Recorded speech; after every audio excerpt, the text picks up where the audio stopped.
ସଂସ୍କାରିତ ଆଉ ସେଇ ଗର୍ଭରେ ବାବା ବ୍ୟାକୁଳିତ ହେଇଥିଲେ ଆଉ ରହିବା ପାଇଁ ଆଉ ଆମ ନିକଟରେ ଆବିର୍ଭାବ ହୋଇଥିଲା ଆଜିର ଦିନରେ।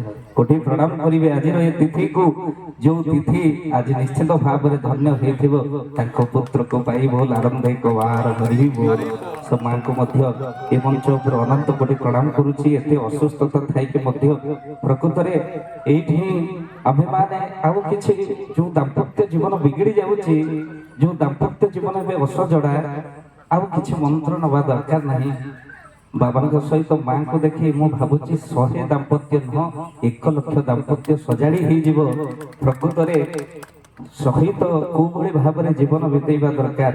ପ୍ରଭୁ ରାମଙ୍କ ସହିତ ଯେମିତି ମା ଜାନକୀ କହିଥିଲେ, ପ୍ରଭୁ ଏ ଅଯୋଧ୍ୟାର ରାଜସିଂହାସନ ମତେ ଦରକାର ନାହିଁ।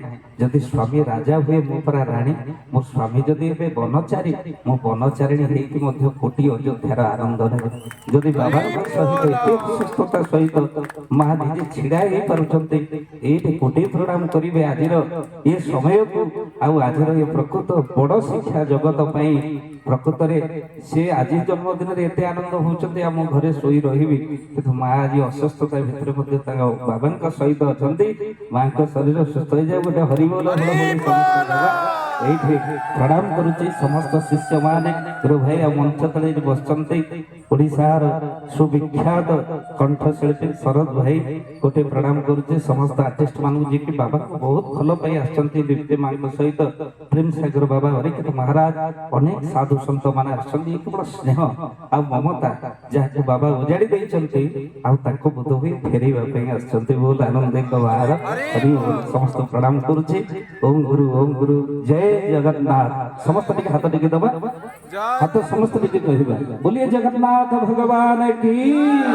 ପଛରେ ଯୋଉମାନେ ଅଛନ୍ତି ଟିକେ ଟିକେ ଦବା ହାତ।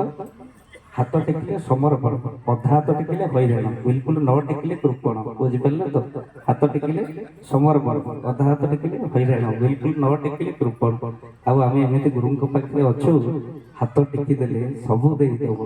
ଏମିତି ଠାକୁର ସିଏ ବଢେଇ କରିଲେ ଅନେଇବ ନାହିଁ, ଯେତେ ଡାକୁଥାଉ ଯିଏ ବୋଲ ଆନନ୍ଦିତ बोलिए जगन्नाथ भगवान की, बलदेव भगवान की, सुभद्रिका माता की, चक्राज सुदर्शन की, माता शाला माता की, श्री गुरुदेव की।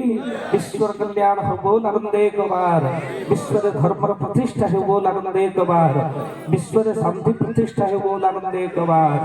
समस्त माथा लगा प्रणाम करुचे। ओम गुरु विश्राम। जय जगन्नाथ।